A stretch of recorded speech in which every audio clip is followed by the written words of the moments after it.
स्वागत है आप सभी का गायत्री पीजी कॉलेज साचोर के YouTube चैनल पर। अभी तक आपने हमारे चैनल को सब्सक्राइब नहीं किया है तो आज ही चैनल को सब्सक्राइब करें, वीडियो को ज्यादा से ज्यादा लाइक और शेयर करें। आज हम जो टॉपिक डिस्कस कर रहे हैं वो बीएससी बीएड और बीएससी कि एनिमल डाइवर्सिटी और इवोल्यूशन पेपर में सीलोम नामक टॉपिक से संबंधित है। तो आज हम जो टॉपिक डिस्कस कर रहे हैं वो सीलोम या देह गुहा के बारे में है। सिंपली सीलोम को हम बॉडी कैविटी के नाम से जानते हैं। और आज का लेक्चर जो हमारी सीरीज चल रही है टॉपिक की, बेसिस ऑफ एनिमल क्लासिफिकेशन, जंतुओं के वर्गीकरण के हम आधार डिस्कस कर रहे थे। तो इससे पहले वाले जो लेक्चर थे उसमें हमने एक तो डिस्कस किया था सिमेट्री, सममिति के बारे में, एक डिस्कशन किया था लेवल ऑफ ऑर्गेनाइजेशन के बारे में, और एक डिस्कशन हमने किया था नंबर ऑफ जर्म लेयर के बारे में। तो उसी श्रृंखला में आज हम डिस्कस कर रहे हैं वर्गीकरण का जो नेक्स्ट आधार है वो है हमारा सीलोम बॉडी कैविटी। तो डिस्कस करते हैं। एग्जाम पॉइंट ऑफ व्यू से 7.5 मार्क्स का एक बड़ा क्वेश्चन सीलोम पर पूछा जाता है। तो पहले हम एक जनरल डिस्कशन करेंगे, सीलोम कहेंगे किसे और फिर ये किस प्रकार वर्गीकरण में उपयोगी है। ओके, तो मैंने यहां पर दो टर्मिनोलॉजी का यूज किया है।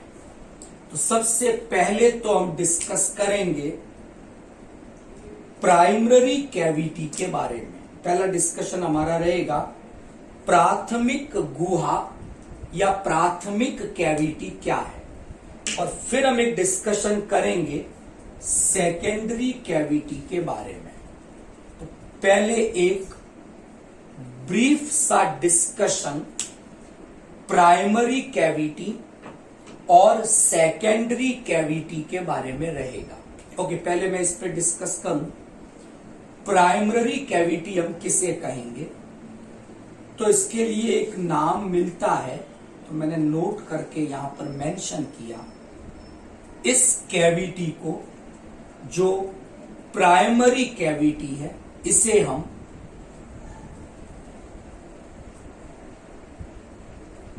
सामान्यतः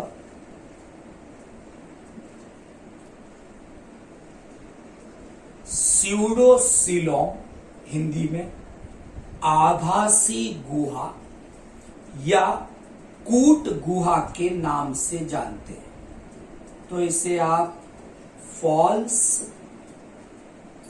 सीलोम यानी कूट गुहा या आभासी गुहा कहोगे।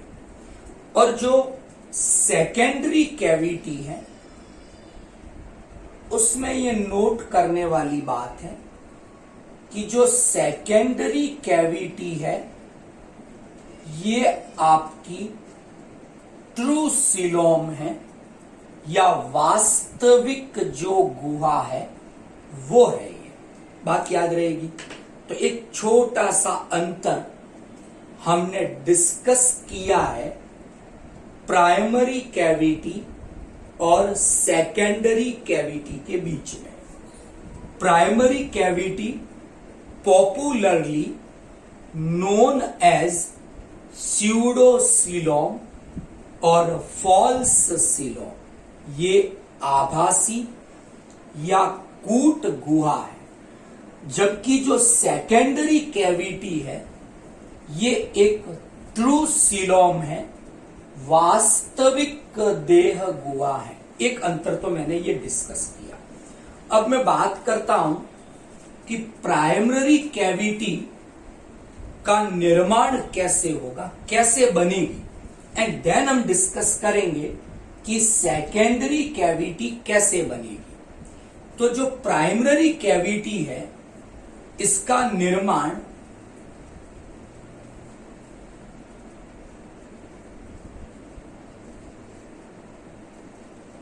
किससे हुआ है? ब्लास्टोसील से हुआ है। हिंदी में कहें इसे हम कोरक गुहा कहते हैं। यही कोरक गुहा निर्माण कर लेती है प्राइमरी कैविटी का, या ऐसा कहूं ब्लास्टोसील मॉडिफाई हुई, रूपांतरित हुई और उसने निर्माण कर दिया प्राइमरी कैविटी का। तो अब ब्लास्टोसील क्या है तो हमें पता होना चाहिए कि जब सेक्सुअल रिप्रोडक्शन होता है तो उस समय कुछ डेवलपमेंटल स्टेजेस आती है, मोरूला, ब्लास्टूला, गैस्ट्रूला, इस तरह से। तो उस समय एक ब्लास्टूला अवस्था का निर्माण होता है। उस ब्लास्टूला अवस्था में एक कैविटी होती है। तो जो ब्लास्टूला की संरचना में कैविटी है उसी कैविटी का नाम ब्लास्टोसील, हिंदी में कोरक गुहा है। यही कोरक गुहा अगर मॉडिफाई होकर एक कैविटी बना दे या ब्लास्टोसील बनी रहे तो वो निर्माण करेगी प्राइमरी कैविटी का। यहां तक ठीक। लेकिन जो सेकेंडरी कैविटी है वो कैसे बनेगी? सेकेंडरी कैविटी का निर्माण होता है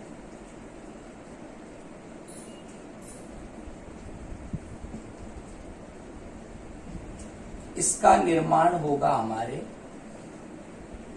कि जो मीजोडर्म है, 3 जर्म लेयर्स बताई थी आपको, embryonic ectoderm, embryonic mesoderm, embryonic endoderm. तो जो मीजोडर्म है उसकी स्प्लिटिंग हुई, हिंदी में कहें विपाटित हुई, कि ठीक बीच में से उसे चीर दिया जाए। तो एक मीजोडर्म का पार्ट ऊपर जाए, एक मीजोडर्म का पार्ट नीचे चला गया और उसके बीच में जो कैविटी रह जाएगी वो कैविटी आपकी सेकेंडरी कैविटी है। तो जो सेकेंडरी कैविटी है, जो वास्तविक देह हुआ है, उसका डेवलपमेंट, उसका निर्माण मीजोडर्म के विपाटन या मीजोडर्म की स्प्लिटिंग से हुआ है। तो दोनों में एक छोटा सा अंतर हमने डिस्कस किया। अब हम बात करेंगे कि जो सीलोम की हम यहां बात कर रहे हैं तो हमारा डिस्कशन बेसिकली ट्रू सीलोम, वास्तविक देह गुहा पर है। और हम ये भी डिस्कस करेंगे कि किस प्रकार जो सेकेंडरी कैविटी है, जो मीजोडर्म की स्प्लिटिंग से बनी है, उसे तो हमने नाम दिया है वास्तविक देह गुहा। जबकि जो प्राइमरी कैविटी है, जो ब्लास्टोसील के मॉडिफिकेशन से बनी है, उसे हमने नाम दिया है फॉल्स सीलोम या आभासी गुहा। तो क्या अंतर है इन दोनों में और उनके बारे में हम डिस्कशन करेंगे। फिर सीलोम के बेसिस पर हमने एनिमल के कितने सेक्शंस बनाए हैं उस पर डिस्कशन करेंगे। ओके, तो अब हमारा डिस्कशन है कि जो ट्रू सीलोम है, वास्तविक देह गुहा है, उसमें क्या फीचर्स या क्या कैरेक्टरिस्टिक्स उसके होने चाहिए जो इस कैविटी में नहीं है, और इसीलिए इसे आभासी या कूट गुहा नाम दिया गया है। तो हम कुछ प्रॉपर्टीज, कुछ कैरेक्टरिस्टिक्स डिस्कस करेंगे ट्रू सीलोम के या सेकेंडरी कैविटी के। ओके, तो इस पे एक डिस्कशन रहेगा। तो मैं यहां पर ब्रीफ में ऐसी 5 प्रॉपर्टीज डिस्कस कर रहा हूं। तो मेरी नेक्स्ट हेडिंग है इसमें, it is properties of true coelom. पहली बात तो ये कि जो वास्तविक गुहा है उसमें क्या क्या प्रॉपर्टीज होनी चाहिए, और अगर ये प्रॉपर्टीज प्रेजेंट है तो ही वो कैविटी सेकेंडरी या ट्रू सीलॉम होगी। तो क्या क्या प्रॉपर्टी है वो डिस्कस करें। नंबर 1, ये जो कैविटी है वो है कहां पर। पहली बात डिस्कस करेंगे पोजीशन की। तो सीलॉम प्रेजेंट है between body wall and digestive cavity. कि सीलॉम उपस्थित होगी देह भित्ति और पाचन की गुहा के मध्य। So that is coelom always present between body wall and digestive cavity और ट्रैक। तो पाचन की गुहा और देह भित्ति के बीच में इसकी पोजीशन है, इसकी स्थिति है, इक्वालिटी। सेकंड जो कैरेक्टरिस्टिक है वो ये है कि सीलॉम ऑलवेज लाइंड विथ मीजोडर। इसका मतलब क्या है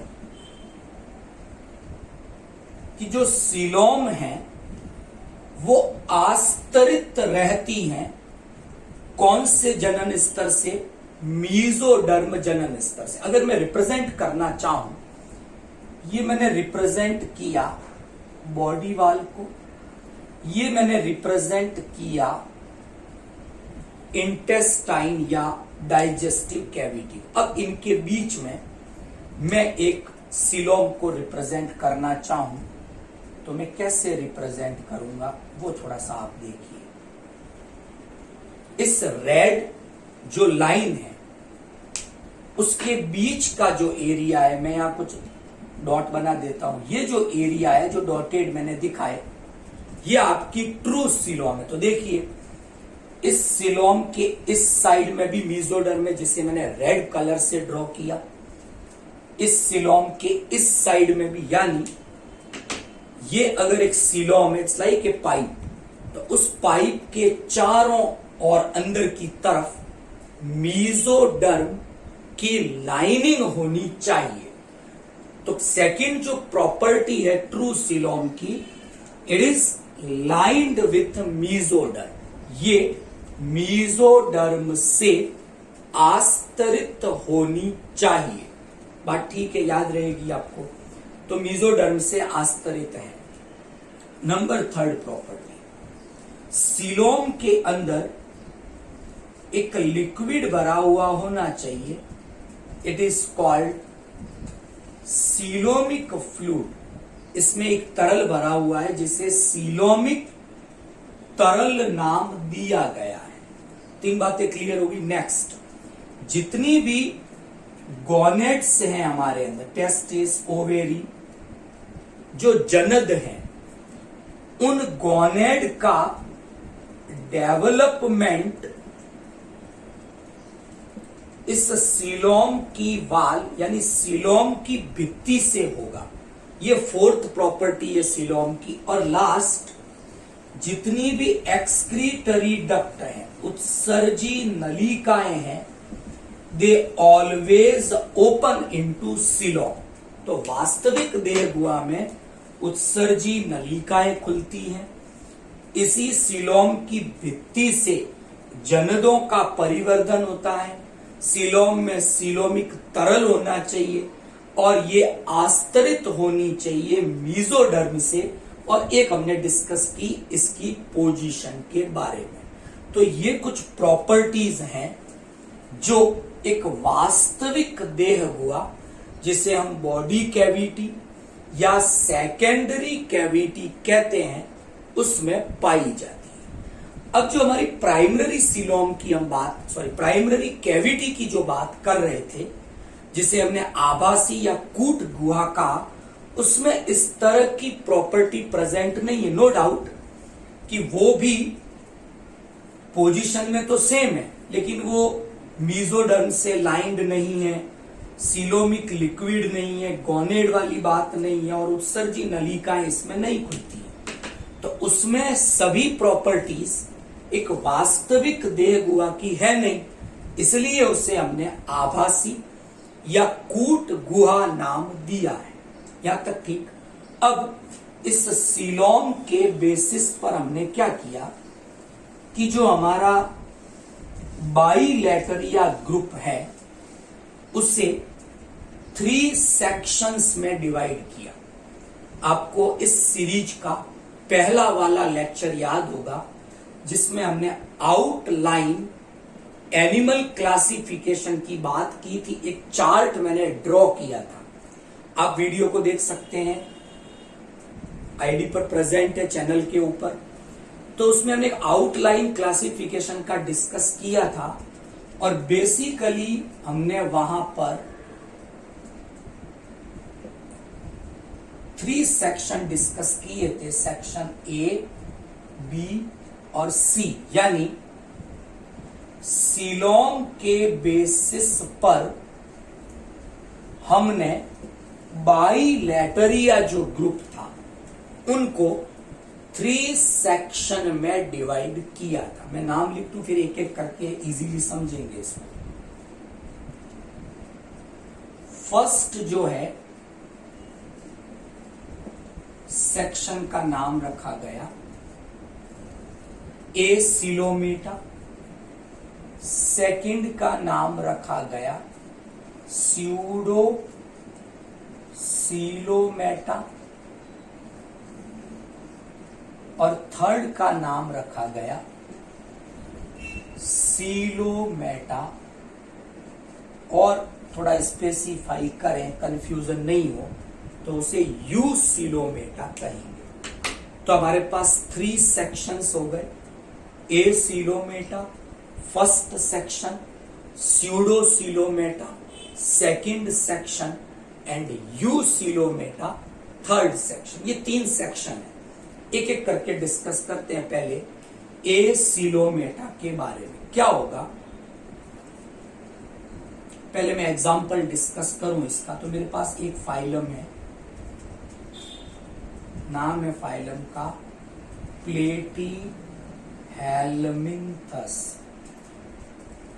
आप इस बात का भी ध्यान रखें, एग्जाम में 1 मार्क्स के जो क्वेश्चन आते हैं उसमें ये एग्जाम्पल्स भी पूछे जा सकते हैं कि ऐसे किसी जंतु संघ का नाम दीजिए जिसमें ए सीलोमेट कंडीशन हो, या स्यूडोसिलोमेट कंडीशन हो, या यू सीलोमेट कंडीशन हो, तो वो भी आप ध्यान रखें। तो ए सीलोमेटा में हमने एक फाइलम लिया है प्लेटीहेल्मिन्थस, टीनियासोलियम, फेसियोला हिपेटिका, इसी फाइलम के मेंबर है। क्या होता है इस कंडीशन में समझना। बॉडी वाल्व ने कहा था, सीलोम की पोजीशन बताई थी, it is present between body valve and digestive cavity. कि ये जो सीलोम है वो किसके किसके बीच में बताई है हमने, बॉडी वाल्व और डाइजेस्टिव कैविटी के बीच में हम बता रहे हैं उसको। लेकिन जो ए सीलोमेट है उनमें क्या स्थिति है कि उन जंतुओं में बॉडी वाल के और डाइजेस्टिव कैविटी के बीच में जो भाग है वहां पर कुछ टिश्यू प्रेजेंट हैं, they are termed as mesenchyme tissue. क्या भरे हुए हैं वहां पर कि देह भित्ति और पाचन की गुहा के बीच मेजेनकाइम टिश्यू या पैरेनकाइमेटस टिश्यू भरे हुए हैं। जब टिश्यू फिलअप हो गए तो अब देह भित्ति और पाचन की गुहा के बीच किसी भी प्रकार की कोई कैविटी नहीं रह गई, इसलिए हमने नाम ही क्या दिया, एसीलोमेट।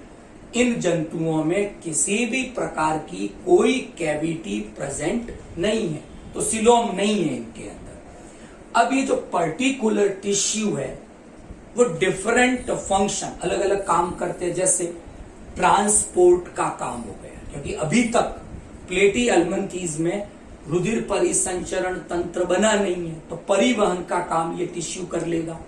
नंबर 2, ये टिश्यू उत्सर्जन में मदद करेगा, एक्सक्रीशन में हेल्प करेगा।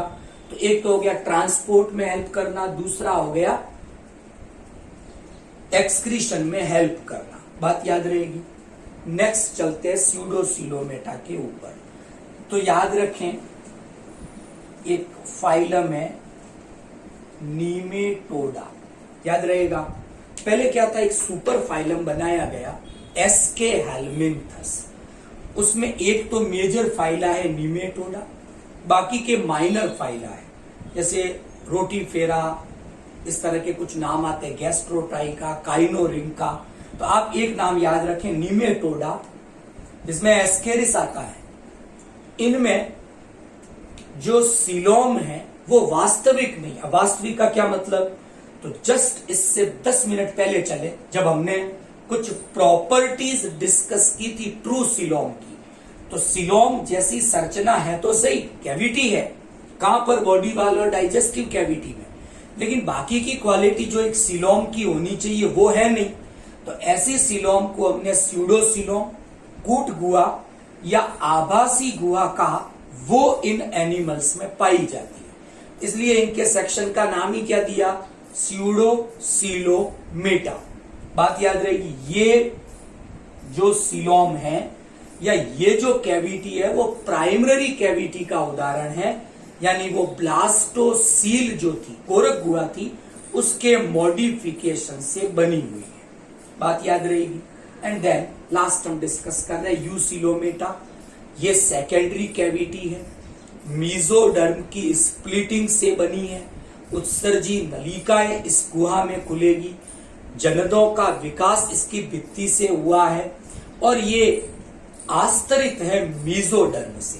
ऐसी गुहा को हमने सेकेंडरी कैविटी, वास्तविक देह गुहा कहा है, और जिन जंतुओं में ऐसी देह गुहा पाई जाती है उसे यूसिलोमेटा नाम दिया गया है। एग्जाम्पल आप याद रखेंगे, ऐसे एनेलिडा से शुरू होते हैं, फाइलम कॉर्डेटा तक जितने भी जंतु संघ हैं उन सभी को हमने यूसिलोमेटा सेक्शन में सम्मिलित किया गया है। ये डिस्क्रिप्शन आपको समझ में आ गया होगा, कोई दिक्कत नहीं है। फिर हमने क्या किया, यूसिलोमेटा यानी जिनमें वास्तविक देह गुहा तो है, लेकिन इस वास्तविक देह गुहा का निर्माण किस प्रकार हुआ, परिवर्तन कैसा हुआ। तो हमने क्या किया कि जो यूसिलोमेट थे उनको 2 पार्ट्स में डिवाइड किया है, और हमारा बेसिस क्या है, on the basis of development of coelom, कि इनमें जो वास्तविक सीलोम बन रही है उसका परिवर्तन किस प्रकार हुआ, इस आधार पर ये एनिमल्स फिर 2 पार्ट में डिवाइड किए गए। एक को तो हमने नाम दिया है साइजोसिलोमेटा, अभी डिस्कस करेंगे, इसके छोटा सा डिस्कशन इसका रहेगा, और दूसरे का नाम दिया है एंटेरोसिलोमेटा। ओके, बात करते हैं क्या है इसमें। हमारे शुरुआत होती है फाइलम एनेलिडा से, आर्थ्रोपोडा और मोलस्का 3 आ जाएंगे, तो आप याद कर लो, एनेलिडा, आर्थ्रोपोडा और मोलस्का। और जो एंटेरोसिलोमेटा है उसमें एक तो आता है इकाइनोडर्मेटा और दूसरा आपका आ जाएगा कॉर्डेटा। ठीक बात, कोई दिक्कत नहीं। तो ये 2 आ जाएंगे इसके अंदर। अब क्या है डेवलपमेंट में अंतर, उस पर डिस्कस करें। पहले इस पे डिस्कस करें। क्या होगा कि इनमें जो सीलोम बनेगी उसका निर्माण जो संरचना करेगी उसका नाम है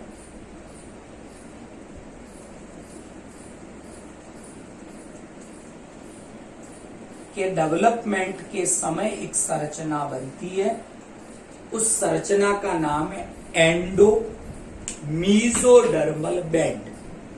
ये बैंड वृद्धि करते हैं, फिर इनकी स्प्लिटिंग होती है और इस प्रकार जो सीलोम बने वो साइजोसीलोम है। और ऐसे जंतु जिनमें इस प्रकार से सीलोम बनती है साइजोसीलोमेटा कहलाएंगे। हिंदी में इसे दीर्ण गुहा कहा जाता है। ओके, दूसरी तरफ ये इनमें भी सीलोम बन रही है, लेकिन इनमें सीलोम किससे बनेगी कि एक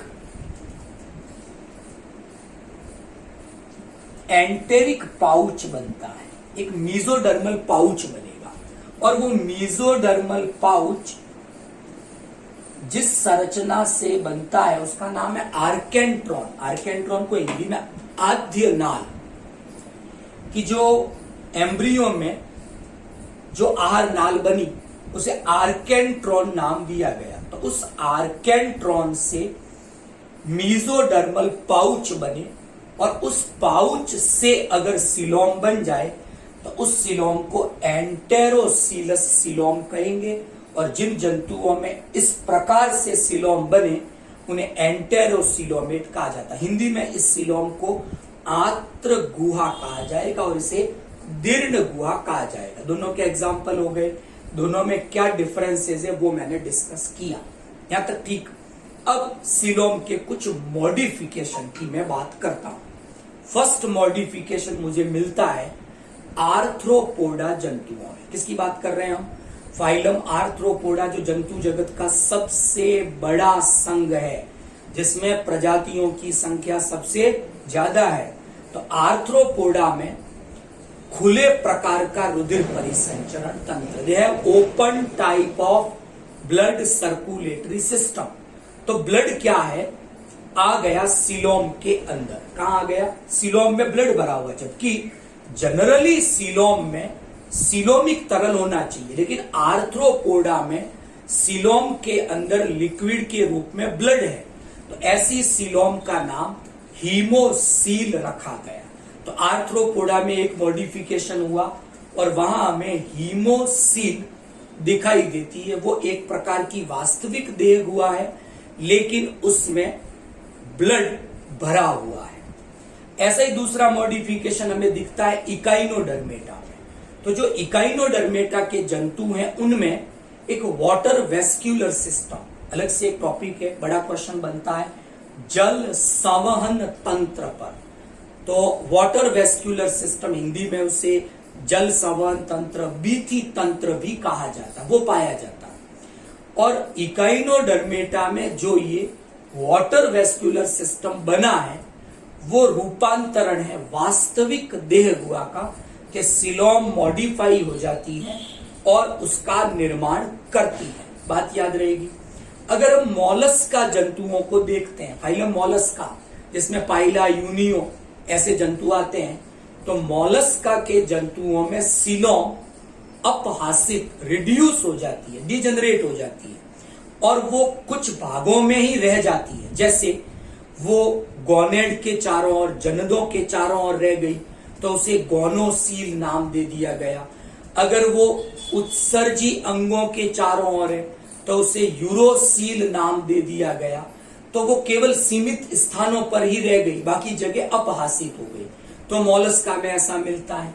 अगर हम बात करते हैं मैमल्स की बात करें, स्तनधारियों की बात करें, तो एक डायफ्राम, तनुपट नामक एक पेशीय संरचना बन जाती है और वो सीलोम को दो भागों में डिवाइड कर देती है कि डायफ्राम से अपर पार्ट में थोरेसिक कैविटी, वक्षीय गुहा, और इस डायफ्राम के नीचे की और बॉटम की ओर जो बन गई उसे नाम दिया एब्डोमिनल कैविटी, उदरीय गुहा।